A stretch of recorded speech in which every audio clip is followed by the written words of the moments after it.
What happens when justice becomes difficult to access, and what happens when you want to challenge the system itself? That question runs through all three of our stories today.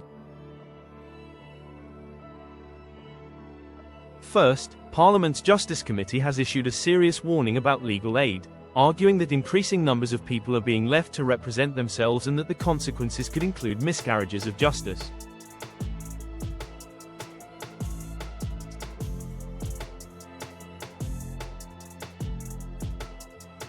Then, Jeremy Bamber, one of Britain's longest-serving prisoners, who continues to maintain his innocence. His solicitors have issued a High Court challenge over restrictions on his ability to communicate with journalists, campaigners and supporters. And finally, Lucy Letby. The CPS decisions not to bring charges over further allegations have now been challenged through the Victims' Right to Review scheme, upheld on review, and have therefore become final. So today we are looking at justice from three very different positions. Trying to access it, trying to challenge it, and reaching the point where a particular avenue of challenge has come to an end. There is a lot to unpack. So, get comfortable, make sure you're subscribed, and let's begin. Welcome to Spoken Injustice, where we put the criminal justice system in the dock. As many of you know, I rarely share my personal life here. This channel is about our community, not me. But my trip back from Sicily deserves a quick mention, not least because it explains why I have been away for rather longer than I originally anticipated. I was visiting family in Sicily, as I do every summer, when the majestic Mount Etna decided to throw one of its occasional tantrums. Catania airport closed, flights were cancelled, and my journey home turned into a 5-day saga involving 3 cancelled flights and a 4-hour dash across Sicily to another airport. After the first cancellation, one airline, which shall remain nameless, left me and my 12-year-old effectively stranded, simply offering us another flight 5 days later. So I bought tickets with a different airline. That flight was cancelled too, as Etna continued to throw its tantrums, but a completely different experience. A 4-star hotel, all meals provided, transfers arranged, and a new flight from another airport. Same problem, very different outcomes. And it got me thinking about something far more serious. You guess it, our justice system. Because access to justice can work in much the same way. The outcome can look very different depending on whether you have the resources and the legal representation to navigate the system. Which brings us neatly to our first story. A Justice Committee report warning that the state of legal aid and the rise in people representing themselves could be increasing the risk of miscarriages of justice. The report, titled Access to Justice, Legal Aid, published on the 17th of July 2026, is unusually stark. Its central conclusion is the legal aid in England and Wales has deteriorated to the point where it is undermining access to justice itself. The committee says eligibility has failed to keep pace with living costs, too few lawyers can afford to do legal aid work, and people who technically qualify can still struggle to find a provider. The criminal aid means test has not kept pace with inflation since 2009, during which prices have risen by around 64%. The Magistrates' Court adjusts gross income threshold is only 22,325, meaning that an adult working full-time at the national living wage with no dependents can earn too much to qualify. The committee describes this as a clear denial of justice. It points that HMCTS digital system data suggesting that as many as 48% of defendants in Magistrates' Court in 2023 were unrepresented in imprisonable summary offence cases. The government does not routinely publish comprehensive figures, so the committee says the true scale of the problem is not properly understood. The committee warns that this produces an unacceptably high risk of miscarriages of justice, particularly when defendants may face imprisonment. The committee calculates that using the 2023-2024 cost of living data, the threshold should be doubled, approximately 43,065. The committee therefore wants the government to implement the means test review immediately, update the figure for inflation, and establish an independent mechanisms so eligibility does not simply erode again over time. Secondly, the report describes the criminal duty solicitor scheme as being in a dire state. The number of active duty solicitors has fallen 24% since 2017, while only 7% are under 35. The committee heard that shortages are already affecting representation at police stations and magistrates' courts. It also concluded that criminal legal aid rates are frequently economically unsustainable. Some firms effectively have to subsidize legal aid cases using income from private work. Recent increases are welcomed, but the committee says they essentially deliver funding levels recommended several years ago and are no longer sufficient. This problem is not confined to criminal cases. It extends to civil cases as well. The committee is also critical of the consequences of the Legal Aid Sentencing and Punishment of Offenders Act 2012, which removed the significant areas of law from legal aid coverage. Its argument is essentially that denying someone relatively inexpensive legal aid at the beginning of a problem can allow the problem to escalate until it becomes much more serious and potentially more expensive for courts and other public services. It therefore recommends expanding early legal advice and simplifying legal aid scope. Finally, the committee argues that the legal aid agency itself needs reform. The committee criticizes bureaucracy, complicated auditing requirements, and outdated IT systems at the legal aid agency. It says these impose substantial unpaid administrative work on providers and further reduce the economic viability of legal aid work. The recent cyber attack on the LAA also exposed weaknesses in its infrastructure. In short, the overall message is that access to justice is increasingly becoming dependent on personal wealth. The problem isn't that two people have different legal rights on paper. They may have exactly the same rights.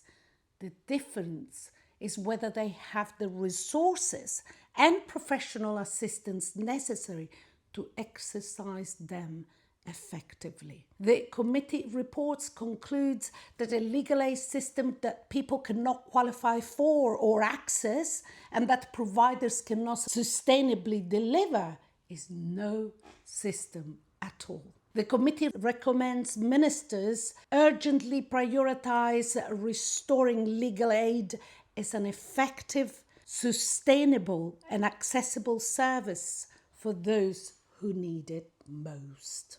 Access to justice, however, is not determined solely by access to lawyers and the courts. there is another important question. What happens when all the conventional legal avenues have been exhausted? What do you do when you continue to maintain your innocence, but appeals have failed and the legal system appears to have reached the end of the road? Historically, investigative journalism has sometimes provided a crucial last avenue for prisoners who maintain that they have been wrongly convicted. Journalists can scrutinize evidence, uncover new information, and importantly, bring cases back to the public eye. And that brings us to the case of Jeremy Bamber, one of Britain's longest-serving prisoners who continues to maintain his innocence. Not long ago, we reported in this news bulletin on restrictions affecting Bamber's ability to communicate with journalists and supporters. There has now been an important development. Jordan's Solicitors has confirmed that it is challenging the Ministry of Justice over restrictions imposed on Bamber at HMP Wakefield. According to the firm, a claim for judicial review has been issued in the High Court, challenging a series of decisions by the prison authorities restricting Bamber's ability to communicate with journalists, members of his campaign team, and long-standing supporters. The court must now first decide whether to grant permission for the judicial review to proceed. Mark Newby of Jordan's Solicitors, who represents Bamber, described it as an important claim raising serious questions about the ability of a prisoner who maintains its innocence to communicate with journalists and supporters at what he describes as a critical stage of the case. For the moment, the solicitors are understandably saying little more about the substance of the challenge, while the question of permission remains before the court. But the case raises an issue that extends well beyond Jeremy Bamber himself, as we said before. When a prisoner continues to protest their innocence, to what extent should the prison system be able to restrict their communication with the journalists, campaigners, and supporters who may be investigating or publicizing their case? There is, of course, a balance to be struck. Prisoners do not enjoy unrestricted communication, and prisons have legitimate security and operational responsibilities. But where restrictions interfere with journalism, campaigning, and attempts to investigate a claimed miscarriage of justice, important questions about freedom of expression and access to justice inevitably arise. We previously explored those wider issues in our video Beyond Bars, the cost of silencing free speech. If you haven't watched it, I recommend doing so, as it provides useful background to some of the principles likely to surround this latest challenge. For now, the High Court must decide whether the judicial review can proceed. No doubt we will hear more shortly, and as always, we will keep you updated. And finally, we close today with an update on the Lucy Letby case. As you may recall, in this video, we discussed the CPS decision dated back to January 2026 not to bring further charges against Lucy Letby following additional allegations investigated and referred by Cheshire Police. In that video, we also looked in some detail at the Victims' Right to Review Scheme, or VRR. The scheme allows victims, or in appropriate circumstances, their families, to request a review of certain CPS decisions not to prosecute or to discontinue criminal proceedings. At the time we released that video, we did not know whether any of those entitled to seek a review had done so or intended to do so. Well, we now have the answer. The CPS has confirmed that it received requests under the VRR scheme for its decisions concerning 6 alleged offences of attempted murder involving 6 infants to be reviewed. Those decisions were subsequently reconsidered and the outcome remained unchanged. The review upheld the original CPS decisions not to bring any further criminal charges against Lucy Letby in relation to these allegations. The CPS statement itself is brief and does not disclose the detailed reasoning behind the reviews, so we should be careful not to read into it more than it actually says. What we can say is that the original decisions have now undergone the additional scrutiny provided by the VRR process and have nevertheless been upheld.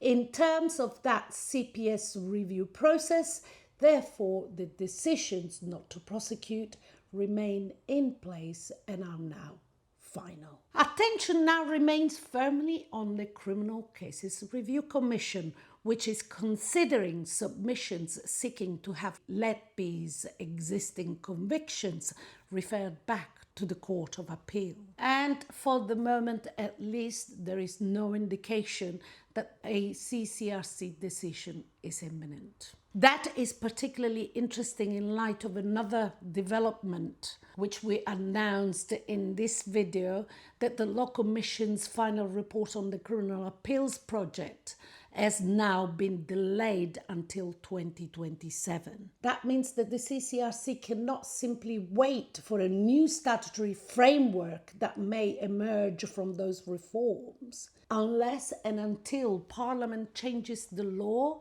Letby's application must be considered under the existing legal framework. That is, that the CCRC must consider whether there is a real possibility that the conviction would not be upheld if the case were referred to the Court of Appeal.